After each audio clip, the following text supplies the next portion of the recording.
Hello everyone, আসসালামু আলাইকুম। সবাই কেমন আছেন? আশা করি যে যেখানে আছেন অনেক বেশি ভালো আছেন। আলহামদুলিল্লাহ, আপনাদের দোয়ায় ও ভালোবাসায় পরিবার নিয়ে আমিও ভালো আছি। এই যে আমার সকালের গল্প যেভাবে শুরু হয়, আজকে সেটাই আপনাদের সাথে শেয়ার করব। তো যে যেখান থেকে দেখতেছেন বা দেখবেন, প্লিজ একটা লাইক দিয়ে কন্টিনিউ করবেন। আশা করি ভিডিওটা একটু হলেও আপনাদের কাছে ভালো লাগবে। তো একজন মা হিসাবে যে দায়িত্বটা, সেটাই আমি সকাল থেকে শুরু করি। এই যে সকালে উঠে একটু লাল চা করে নিয়েছিলাম, আমি খাবো। আর মেয়ের জন্য ডিম সিদ্ধ দিলাম। আর এখানে ভাতটাও হয়ে গেছে, একটু নাড়া দিয়ে দিতেছি।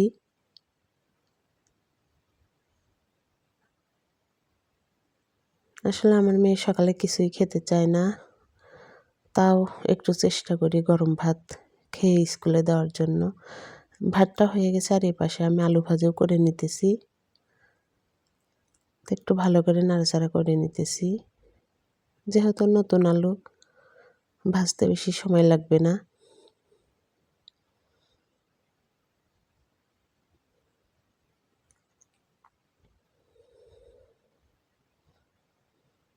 তো আমার লাইফস্টাইল ব্লগ আমি যেগুলো করি সেগুলোই আপনাদের সাথে শেয়ার করার চেষ্টা করি।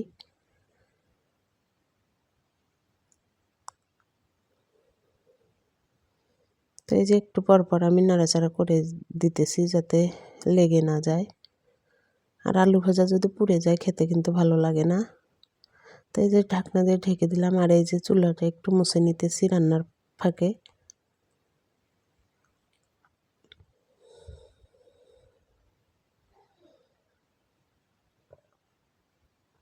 তো আলু ভাজিটা হয়ে গেছে, অফ ক্যামেরায় করে নিয়েছি। আর এই যে মেয়েকে খেতে দিয়েছি আলু ভাজি আর একটা ডিম।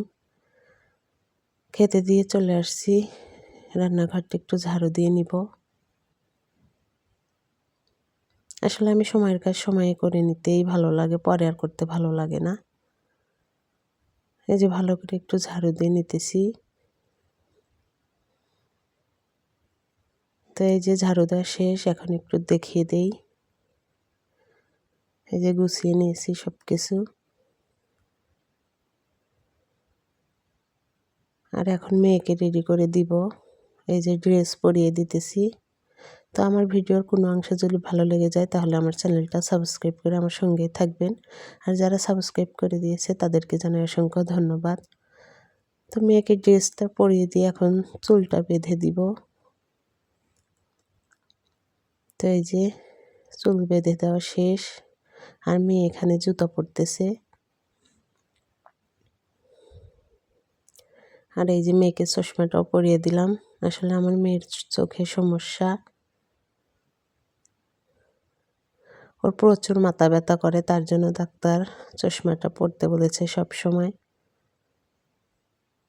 তো এখন মেয়েকে আমি এগিয়ে দিয়ে আসবো। মানে ছোট বাচ্চা নিয়ে প্রতিদিন তো আর সাথে যেতে পারি না, গাড়িতে তুলে দিয়ে আসবো। তো এই যে রাস্তায় চলে আসছি, আর এত পরিমাণ শীত ছিল, ছোট বাচ্চা নিয়ে যেতেও ভালো লাগে না। তো ভিডিওটা কেমন লাগলো অবশ্যই কমেন্টে জানাবেন। সবাই ভালো থাকবেন।